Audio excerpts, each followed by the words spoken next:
Assalamu alaikum wa rahmatullahi wa barakatuh. A'udhu billahi minash shaitanir rajim. Bismillahir rahmanir rahim. Alhamdulillahi ala ni'matil islami wa kafa biha ni'ma. All praise and gratitude be to Allah subhanahu wa ta'ala for his blessing of Islam, which suffices as a blessing.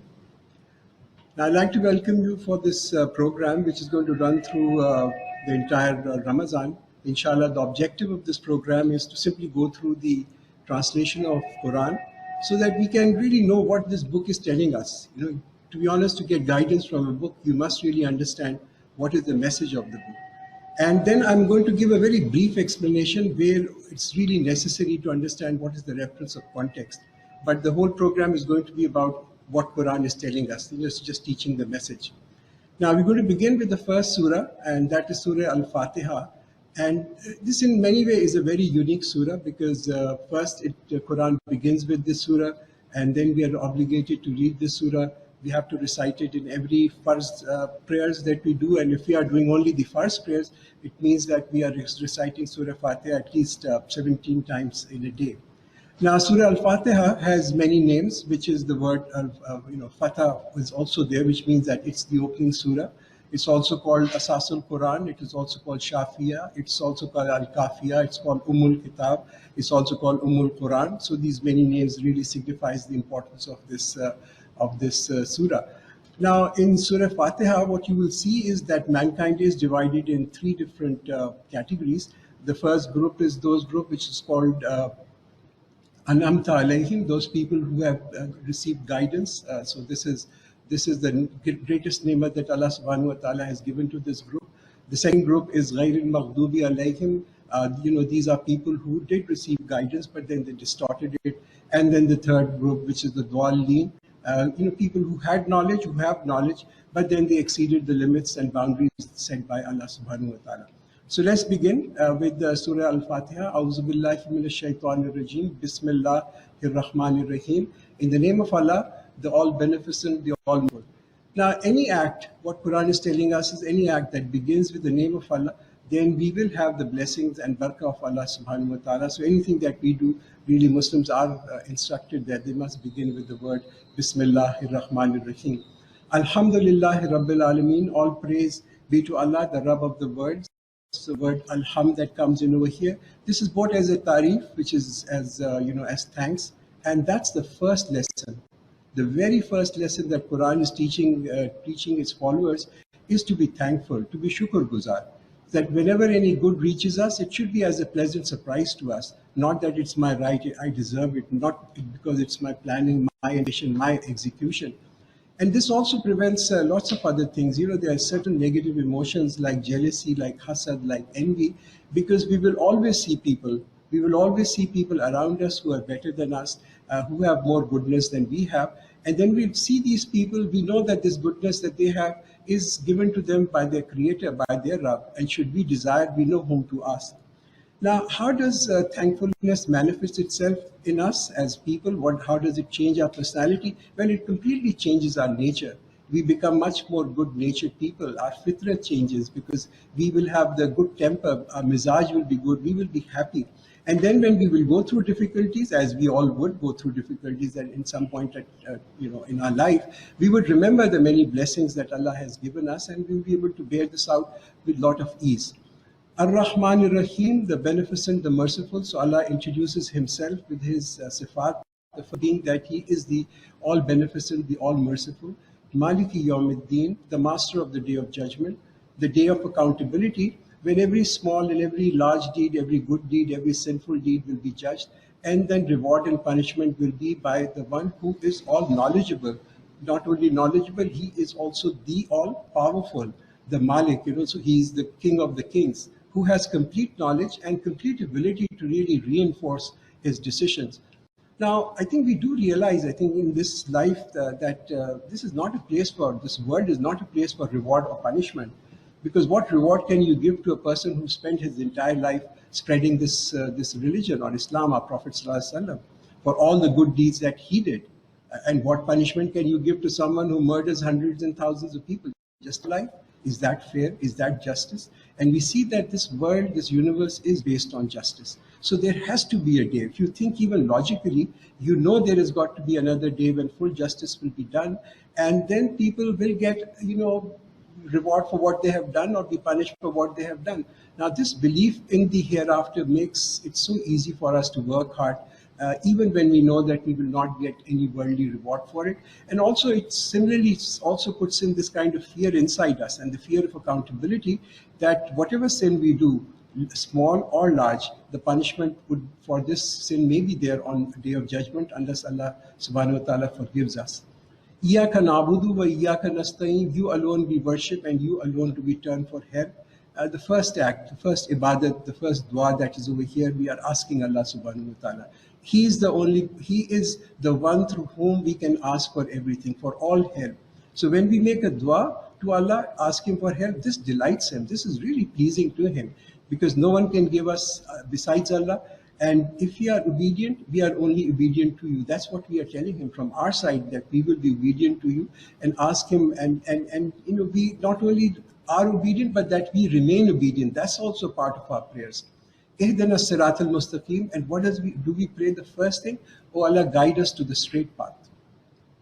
So what is the straight path is a relative term. It really depends what my objectives are, wherever I want to go, and the path that leads straight to that, that's the straight path. So if our objective is a peaceful life, if our objective in this world is a peaceful life, and in the next world to be with people of paradise, then that's the path that we are asking Allah subhanahu wa ta'ala, because there are infinite paths in this world.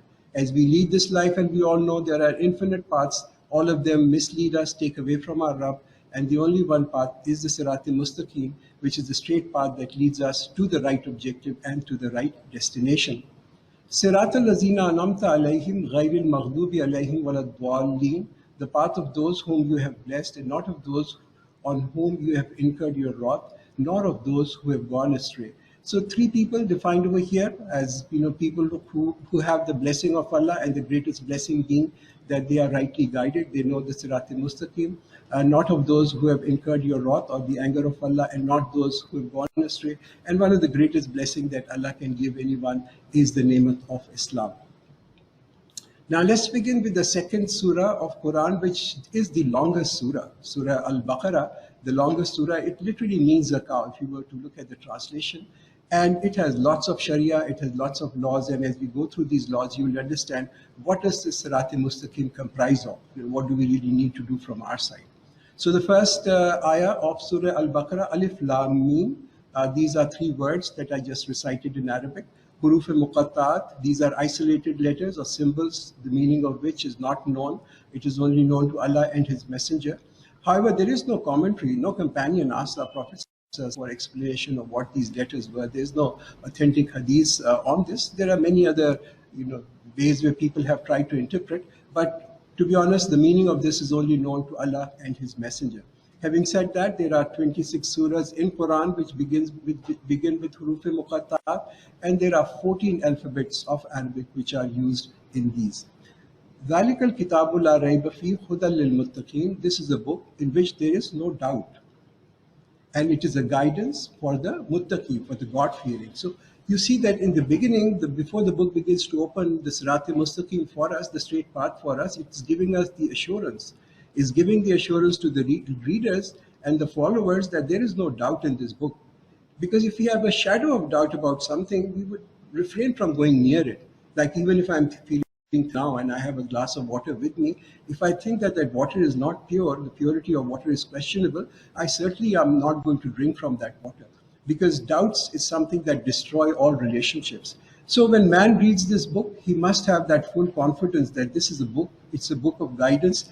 And if we are to doubt a guide, obviously we will probably not follow a guide. If we are not sure whether the guide knows what path to take, we probably will not follow this. So that's the thing that this book is telling us. But who are the people who will be guided? It also says these are the muttaqi, the God-fearing people.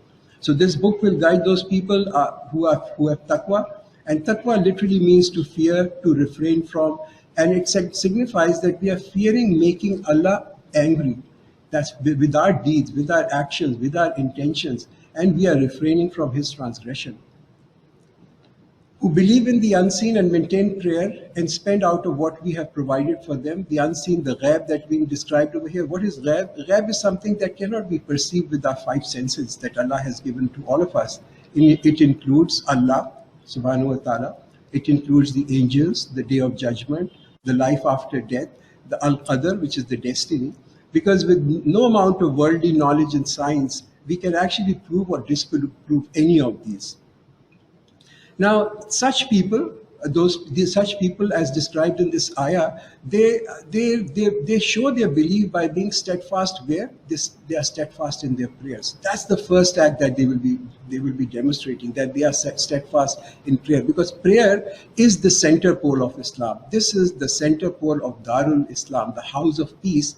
Without this, there is no prayer. In fact, in a hadith, some companions asked our Prophet ﷺ, and our Prophet ﷺ said to them, you know who is ill-fated and deprived? And they said, Allah and His Messenger know best. And he said, our Prophet ﷺ said, the one who leaves his salah. So that's the definition from our Prophet ﷺ of someone who is ill-fated and who is deprived. And those who believe in what has been sent down to you and what has been sent before you and are certain of the hereafter. Now, Islam is a continuation of earlier revealed religion. It's not a new religion. All earlier divine books are true, but since they have been distorted, that's why we cannot follow them now. But they do contain the message of Allah, they do contain the revelations of Allah, and hence they must be believed, and as a Muslim we must respect them. So our iman, our faith is invalid if we do not accept even one of the previous prophet or one of the previous books. Those follow their Rabb's guidance, and it is they who are successful. As for the disbelievers, it is same to them whether you warn them or do not warn them. They will not have faith. Now here is the disbeliever, is being used as an opposite of iman. So kufr as an opposite of iman. Kufr comes in two ways. Kufr as an opposite of shukr, which is being unthankful, and then kufr as an opposite of iman, which is faith. Allah has set a seal upon their hearings, and there is a blindfold on their sights, and there is a great punishment for them. Now these people to whom and why is there punishment for them? Why has Allah set a seal upon their hearts and upon their eyes and upon their ears? Because these are the people to whom the message was presented. They understood the message, but for reasons of arrogance or pride or ego or worldly gain, they decided to consciously reject the message. Now when they did consciously reject the message, what Allah did was to seal the faculties, because it is only through these senses, the senses, we get the ability for guidance. Now if people intentionally choose to adopt misguidance and do not use these faculties of hearing and seeing and discovering the truth, then these faculties are sealed by Allah. And among the people are those who say we have faith in Allah and the last day, but they have no faith. Now faith is not just word, it's not just reciting a kalma and saying, well, I am now a Muslim. Faith is much more than that. So it's saying the words is one part of it, but that's not enough. It's the deed. It's our deed which must reflect our faith in Allah, our faith in the day after, that there will be a day of accountability. يُخَادِعُونَ اللَّهَ وَالَّذِينَ آمَنُوا وَمَا يَخْدَعُونَ إِلَّا أَنفُسَهُمْ وَمَا يَشْعُرُونَ. And they seek to deceive Allah and those who have faith, yet they deceive no one but themselves, and they are not aware. Now this ayah really describing people who, while they claim to be Muslim, are not really Muslim. And I think this is one of the most dangerous category of people that exist on the face of this earth, because historically munafiqeen have caused so much harm to Islam that not even the kuffar have caused as much harm as the munafiqeen. In another place in Quran, Allah subhanahu wa ta'ala will reveal and say, surely the hypocrites will be in the lowest depth of fire. Next ayah, and there is a sickness in their heart, and then Allah increased their sickness, and there is a painful punishment for them because of the things that they used to do. The root cause of hypocrisy, the Quran describes in this ayah, the root cause of hypocrisy is lying. In a hadith, the Messenger of Allah, may Allah's peace and blessing be upon him, he was asked by the companion, some of the companions, can a Muslim be a coward? And our Prophet replied, yes. And then he was asked, can a Muslim be a miser? And our Prophet said, yes. And then he was asked for the third time, can a Muslim be a liar? And our Prophet said, no. So I think this is where you really realize that lying is a disease, it's a disease of the heart. And this is where the manifestation of lying comes in hypocrisy. And this hypocrisy is also there because when people lie, then and they also show, display extreme love for this life. My life, my property must be protected, even if it is at the cost of Islam. This leads people to hypocrisy. And when they are told, do not cause corruption in the earth, they say, we are only reformers. Look, they themselves are the agents of corruption, but they are not aware. And when they are told, believe like people who have believed, they say, shall we believe like fools who have believed? Look, they themselves are the fools, but they do not know. Now, Islam is known to be a religion which is being practiced by many righteous people and the companions of our Prophet ﷺ. So deeds and beliefs which depart from their faith and with their practice, however pleasing these deeds may look, however pleasing or good these intentions may be, but they will not be valid because Islam is a religion which has been practiced historically for the last 1441 years. And when they meet the faithful, they say we believe, but when they are alone with their shayateen, they say, we are with you, we were only mocking them. It is Allah who mocks them and leaves them bewildered in their rebellion. So Allah leaves people onto the mercy of their own nafs, on their own beliefs and their own hypocrisy. They are the ones who brought error for guidance, so their trade did not profit them, nor were they guided. مَثَلُهُمْ كَمَثَلِ الَّذِي اسْتَوْقَدَ نَارًا فَلَمَّا أَضَاءَتْ مَا حَوْلَهُ ذَهَبَ اللَّهُ بِنُورِهِمْ وَتَرَكَهُمْ فِي ظُلُمَاتٍ لَا يُبْصِرُونَ. And their parable is that of one who lighted a fire, and then it lit up all around him, and Allah took away their light and left them sightless in total darkness. Now what Quran is really telling us is that these are hypocrites by choice in whom disbelief has taken a deep root. They have little inclination towards Islam, but they pretend to be Muslims for their worldly motive. So Quran compares such people to people who have found light and then they intentionally chose to close their eye and then they were left in darkness. So such people were consciously rejecting the nur of guidance, and so they chose misguidance over guidance. Summum bukmun umyun fahum la yarji'un. Deaf, dumb and blind, they will not return back. Deaf to the truth, their tongues they have tongues but they do not speak the truth. They have eyes but they are blind to the reality. And if there is a saying in English, if you don't use it, you lose it. So these faculties are there for us to search for the truth. When people do not, then people, Allah will put a seal and people will lose it. Or that of a rainstorm from the sky wherein is darkness and thunder and lightning, and they put their fingers in their ears due to thunderclap, apprehensive of death, and Allah besieges the faithless. So these are people of weak faith. They like Islam, they want to practice Islam, but then they are also afraid of the difficulties and the thunder that is there, and sometimes there are challenges, and sometimes there are sacrifices. So while they do have a will, it is a weak will. While they do have a faith, the faith is not that strong to bear the difficulties. The lightning almost snatches away their sight, and whenever it shines for them, they walk in it, and when darkness fall upon them, they stand. Had Allah willed, He would have taken away their hearing and their sight, and indeed Allah has power over all things. So Quran here is referring to people with weak faith and counseling them and telling them they are not beyond the power of Allah, that He can, and if He wills and chooses to, He can take accountability of them. O mankind, worship your Lord who has created you and those before you, so that you may save yourself. So Quran's reminder to it, think about it, who created you? Very simple question being asked here. It is your Lord. Everyone will say, someone has really created me. I didn't come into existence on my own. And that's what Quran reminds us over here. And then Allah introduces Himself. He who has made this earth a resting place for you, and a sky and as a canopy, and sent down water from the sky, and with it He brings forth crops for your sustenance. So do not set equals to Allah while you know. And if you are in doubt concerning what we have sent down upon our servant, then bring a surah like it and invoke helpers besides Allah if you are truthful. So Quran puts a straight challenge to people: produce a passage, produce a surah resembling or equaling Quran. I think one of the most beautiful thing about Quran is the great transformational impact that it has on people. It has brought dramatic changes in individual, in their life, in collective lives. Quran is a living miracle. Quran is a mercy for all mankind. Quran shows us the path to peace. Quran is a speech of Allah subhanahu wa ta'ala.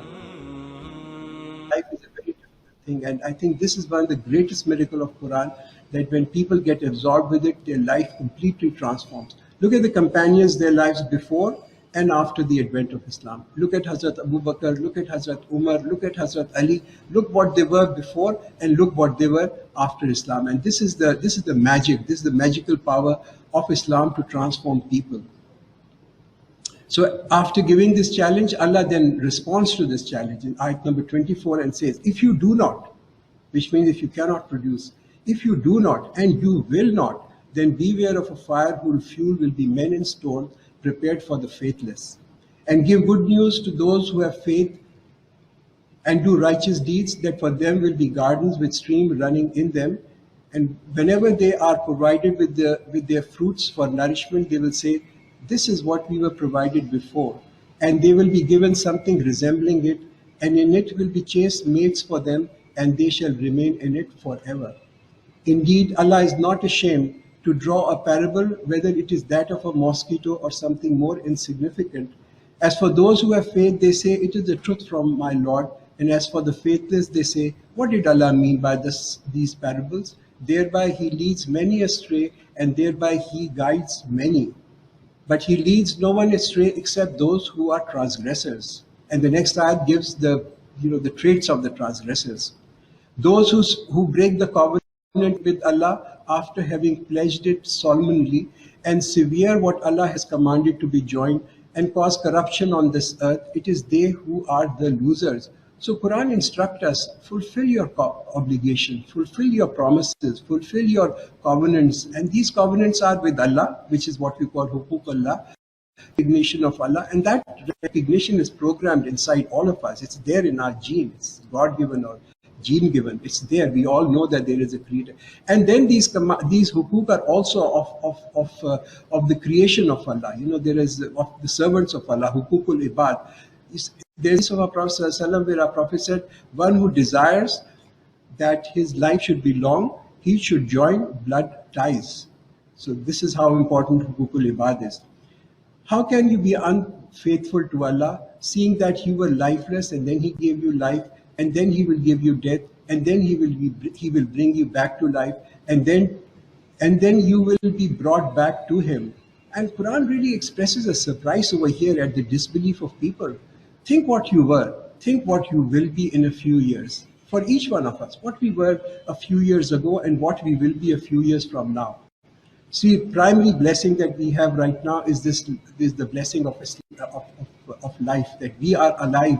We still have. When we came into this world not because of our own choice. We came into this world because of the will of Allah.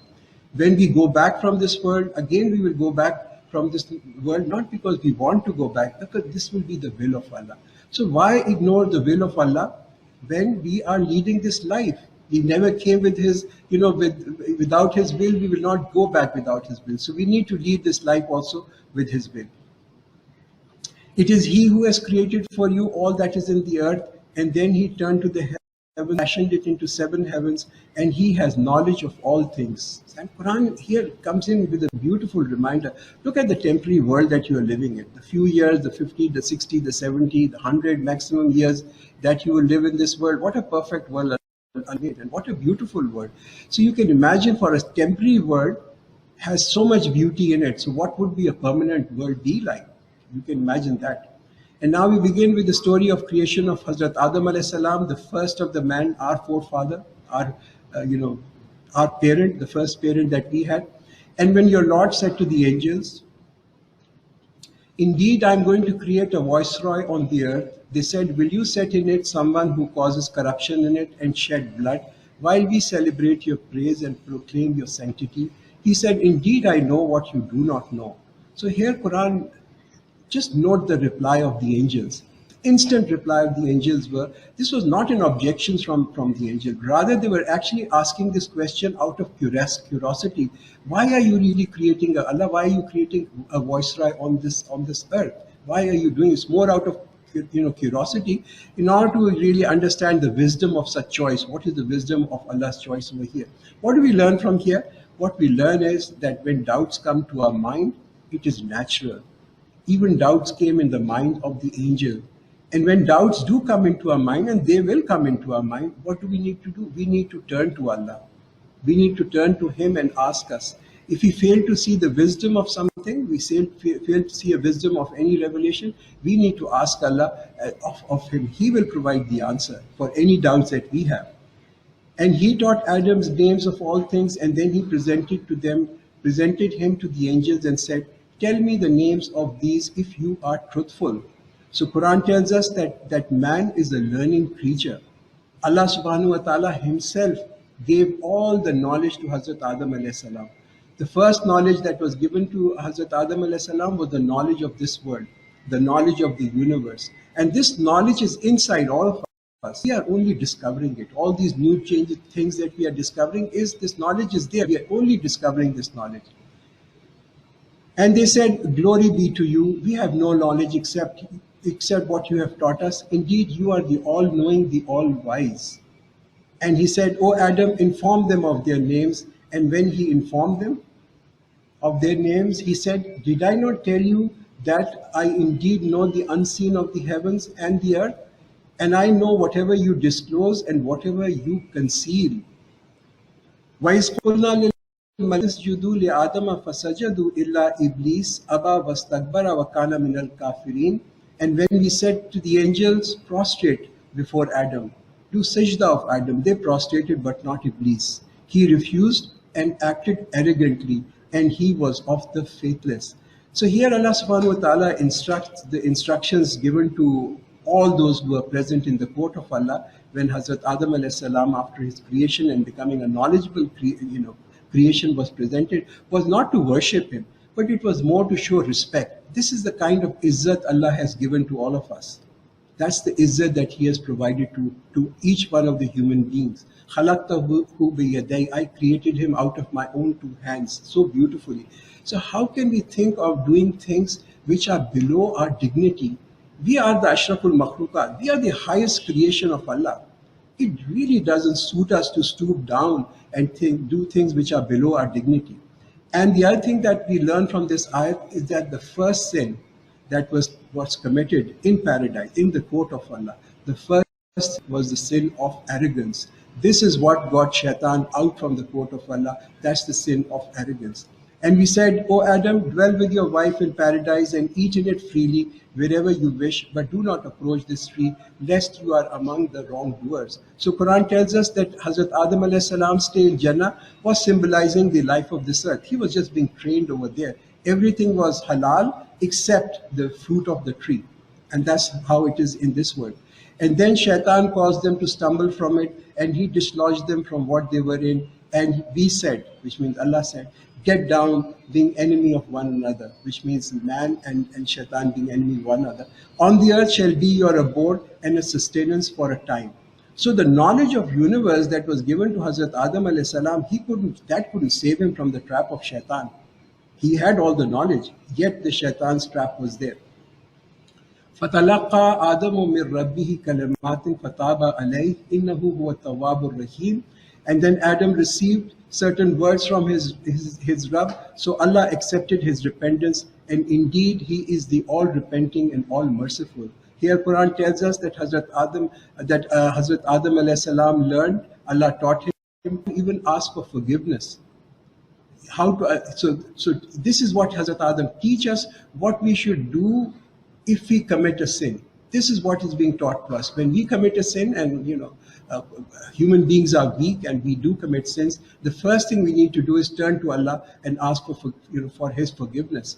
And this tawbah and forgiveness, for this it is a combination of things that we must understand. First is for a true tawbah, for true forgiveness, we must acknowledge to ourselves and to Allah that we have committed a sin, and we must regret it. we shouldn't really feel proud about it. We shouldn't feel egoistic about the sins that we may have done in the past. Number two, we must give up that sin altogether. We must promise to ourselves, promise with Allah that this sin that we have committed, intentionally or unintentionally, we will give this up. And thirdly, we should make up our mind that never we will ever indulge in it. That's the true tawbah. That's true forgiveness to ask from Allah. And we said, get down from it altogether. Surely there will come to you a guidance from me, and those who follow my guidance shall have no fear, nor shall they grieve.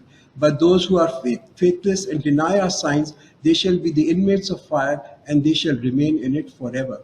And now we're going to begin with the story of Bani Israel. O children of Israel, remember my blessings which I have bestowed upon you, and fulfill your covenants, that I may fulfill your covenants, and be in awe of me alone. So Quran mentions over here the blessings that were there on Bani Israel, which is the Jews of our time, that Allah sent. What are the blessings that Allah gave to them, that Allah is reminding? One, He sent many messengers to them. Many prophets came to them to guide them. And that's the highest of the blessing that is. And then the rise of Bani Israel in this world. You know, historically, it's one of the most remarkable things to see the resilience of this race. All great empires that came, they have ceased to exist. Think about the Romans, think about the Greeks, think about the Assyrians, think about the Persians. And this small race, against all odds, has continued. Today there are only 12 million Jews in this world, and how extremely talented they are. And this is a blessing that Allah has given to them, that they are, you know, in a way, they have that creativity and ability. And believe in that which I have sent down, confirming that which is with you, and do not be the first one to defy it, and do not sell my signs for a paltry gain, and be wary of me alone. And do not mix truth with falsehood, nor conceal the truth while you know. And maintain prayers, and give zakat, and bow down with those who bow down. So Quran here is reminding us that all divine religions that Allah has sent, they all have prayers. Like we have 5-time prayers. Jews pray three times a day. In other religions, the revealed religion, there is a prayer which is an act of ibadat, an act of worship. Will you bid others to piety and forget it yourself while you recite the book? Do you not apply reason? Quran message over here is what? Walk your talk. You talk of piety, you participate with piety. You become pious people. وَاسْتَعِينُوا بِالصَّبْرِ وَالصَّلَاةِ وَإِنَّهَا لَكَبِيرَةٌ إِلَّا عَلَى الْخَاشِعِينَ, and take recourse in patience and in prayers. And indeed this is hard except for those who are humble. So I think if you look at this ayat, it really tells us two things. One, Quran's emphasis on sabr, on patience. And there are different types of sabr. Sabr on obedience. Sabr on obedience, that I will be steadfast. Sabr on temptations. Temptations will come to me. There are things I desire. I will do sabr with them. And then finally, sabr on trials and tribulation. And what does Quran says? Who are the people who will benefit from this? Those who are patient in their prayers. No one will benefit except those people who are humble. They are not arrogant. And they will benefit from the sabr and salat. Those who are certain that they will meet their Lord and that they will return to Him. O children of Israel, remember my blessings which I have bestowed upon you, and that I gave you an advantage over all nations. And beware of the day when no soul shall be compensated for another, neither any intercession shall be accepted from them, nor any ransom will be received from them, nor will they be helped. You will be all alone. What Quran is really telling us is, remember, you will be all alone. You will have no one to support you. You will have no ransom to give. You will have no intercession. You will be alone standing and give your accountability. And then talking about Bani Israel and the favors, and when we delivered you from the people of Pharaoh, who inflicted terrible torments on you and slaughtered your sons and spared your women, and in that there was a great test from your Rabb. And when we parted the sea for you, and we delivered you and drowned the Pharaoh's people as you looked on. And when we made an appointment for Moses for 40 nights, you took up a calf for worship in his absence, and you were the wrongdoer. See how important a strong leader is in any community. Hazrat Musa alayhi salam, after all his work that he has done of freeing Bani Israel, takes them around, and then he leaves for 40 days, and these people start to indulge into in worshipping of a calf. This is how important it is in communities, in our homes, in our countries to have strong leaders. And then we pardon you after that so that you may become grateful. And when we gave Moses the book and the criterion so that you might be guided. And recall when Moses said to his people, "O my people, you have indeed wronged yourself by taking a calf for worship. Now turn in repentance to your Maker and kill those who are among you. That will be better for you with your Maker." And then he accepted your repentance, and indeed he is all relenting and all merciful. Now Quran tells us that when Musa alayhi salam, he returned back from, he was invited by Allah subhanahu wa ta'ala on Mount Tur, and soon as he left people and people returned back to their old ways, he went for 40 days, and then they started to do what they had seen the people of Pharaoh doing, which is worship of deities. And when you said, "O Moses, we will not believe you until we see Allah visibly," thereupon a thunderbolt seized you as you looked on. Then we raised you up after your death so that you may give thanks. And we shaded you with the clouds, and we sent down on you manna and quails. Eat of the good things we have provided for you. And they did not wrong us, but they used to wrong only themselves. Quran reminds us that Allah expects us to be grateful. He will give us lots of good things. We have got lots of good things in our life, but we have to be grateful for all the blessings that He has given to us. Further on, Quran says, "And when we said, 'Enter this town and eat in it freely wherever you wish, and enter prostrating at the gate and say, relieve us from the burden of our sins so that we may forgive your sin, and soon we will enhance the virtuous.' But the wrongdoers changed the saying with other than what they were told. So we sent upon those who were wrong a plague from the sky because of the transgression that they used to commit." So Quran tells us that this plagues that comes down, even the corona of our time, they are sent down because people openly start to distort the word of Allah. It's the open distortion of word of Allah that's taking place, which is why these plagues are coming down from the sky. And when Moses prayed for water for his people, we said, "Strike the rock with your staff." 12 fountains gushed forth from it. Every tribe came to know its drinking place. Eat and drink of Allah's provision, and do not act wickedly on the earth, causing sin. And when you said, "O Moses, we will not put up with one kind of food, so invoke your Rabb for us, that He may bring forth for us of that which the earth grows, its greens, its cucumber, its garlic, its lentil, and its onions." He said, which is Hazrat Musa alayhi salam said, he said, "Do you seek to replace what is superior with that which is inferior? Go down to any town and you will indeed get what you ask for." So they were stuck with abasement and poverty, and they earned the wrath of Allah. That is because they would defy the signs of Allah and kill His prophets unjustly, and because they would disobey and used to commit transgression. إِنَّ الَّذِينَ آمَنُوا وَالَّذِينَ هَادُوا وَالنَّصَارَى وَالصَّابِئِينَ مَنْ آمَنَ بِاللَّهِ وَالْيَوْمِ الْآخِرِ وَعَمِلَ صَالِحًا فَلَهُمْ أَجْرُهُمْ عِنْدَ رَبِّهِمْ وَلَا خَوْفٌ عَلَيْهِمْ وَلَا هُمْ يَحْزَنُونَ. Indeed, those who believe, the Jews, the Christians, and the Sabians, whoever believes in Allah and the last day and acts righteously, they shall have their reward from their Rabb, and they shall have no fear, nor shall they grieve. So warning us that the Jews and the Christians and the Sabians, they were the Muslims of their time. They were all Muslims. They were the Muslims of their time. Hence, they will be judged according to their deeds and according to their actions. Islam, as I said earlier, is a continuation of earlier religions that were brought in by Hazrat Adam alayhi salam, and all the prophets who have since been Allah subhanahu wa ta'ala. They have always preached one religion, and that's the religion of Islam. And when we took a pledge from you and raised mountain above you, declaring, hold on with power what we have given to you, and remember that which in it, so that you may fear. Then after that you turned away, and were it not for Allah's grace upon you and His mercy, you would surely have been among the losers. And certainly you know those who violated the Sabbath, whereupon we said to them, be apes, despised and rejected. Here, Quran is actually just referring to a transgression on part of the Jews, which brought back a very dreadful punishment on them.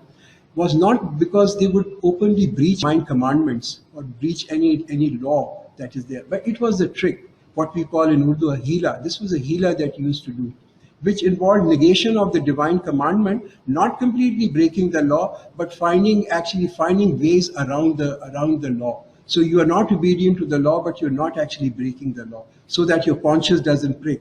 Now the danger of this is when people indulge in hila, they will also never have the chance to ask for forgiveness.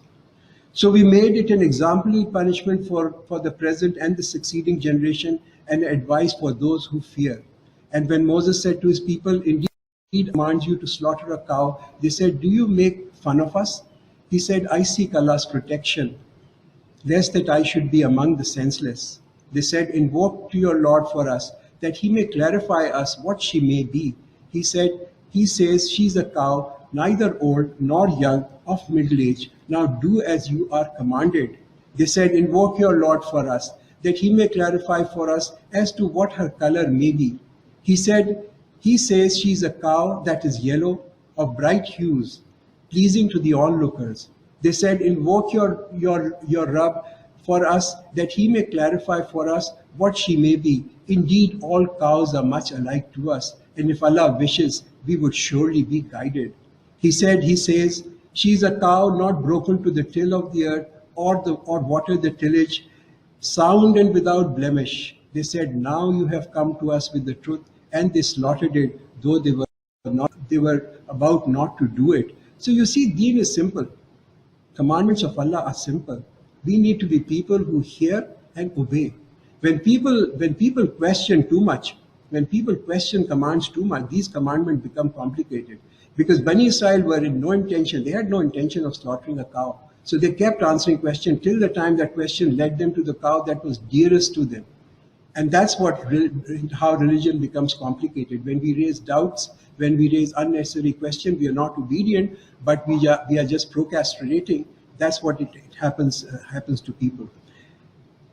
And when you killed a soul and accused one another about it, and Allah was about to expose whatever you were concealing, we said, strike him with a piece of it, and thus Allah revives their death, and he shows you his signs so that you may apply reason. ثم قست قلوبكم من بعد ذلك فهي كالحجارة أو أشد قسوة, and then your hearts harden after that, so that they are like a stone, even harder. For indeed there are some stones from which streams gush forth, and indeed there are some from which split and water gushes from them, and indeed there are some which fall down with the fear of Allah.